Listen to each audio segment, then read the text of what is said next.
People think revenge is loud. They imagine screaming confrontations, shattered glass, public humiliation. Mine was quieter and far more devastating. I was born into privilege, but I grew up invisible. My name is Emily Langford, and for 17 years I lived in a house where love was conditional and comparison was currency. My parents were respected, wealthy, admired, and yet, in their eyes, I was always lacking. Not smart enough, not driven enough. Not her. Natalie, the girl they adopted when I was 10. The girl who became everything they wanted me to be. She smiled easily. She thanked them constantly. She worked tirelessly, as if she were auditioning for their approval and winning every role. They called her humble. They called her grateful.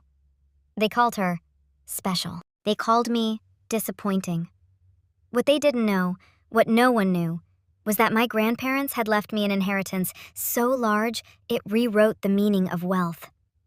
Not trust fund money, not family money, power money. They hated my parents. Quietly, politely, thoroughly.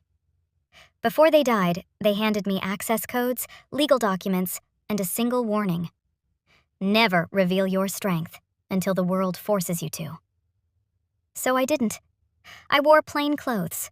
I kept my grades respectable, not impressive. I let my parents believe I was drifting, directionless, soft. And every insult went into a ledger. The night everything changed, my father didn't raise his voice. He didn't have to. "Look at Natalie," he said over dinner, gesturing casually. "She knows what ambition looks like. You could learn something from her." Natalie froze. She hated these moments. I smiled. That was the moment I stopped trying to earn their love. That was the moment I decided they would learn mine. Revenge is best served through distance. I started with Natalie, not to hurt her, but to remove her from the equation. I created a scholarship under a Shell Foundation. Elite, international, impossible to refuse. Natalie earned it. When she was accepted into a boarding school overseas, my parents cried with pride. They hugged her like she was a miracle. I hugged her like I was setting her free. "You're going to outgrow all of this," I whispered. She didn't understand. Not yet. Once Natalie was gone, my parents turned their disappointment fully toward me. And that's when I began dismantling their world. I bought companies they depended on, silently. I funded competitors to their friends' businesses. I redirected investment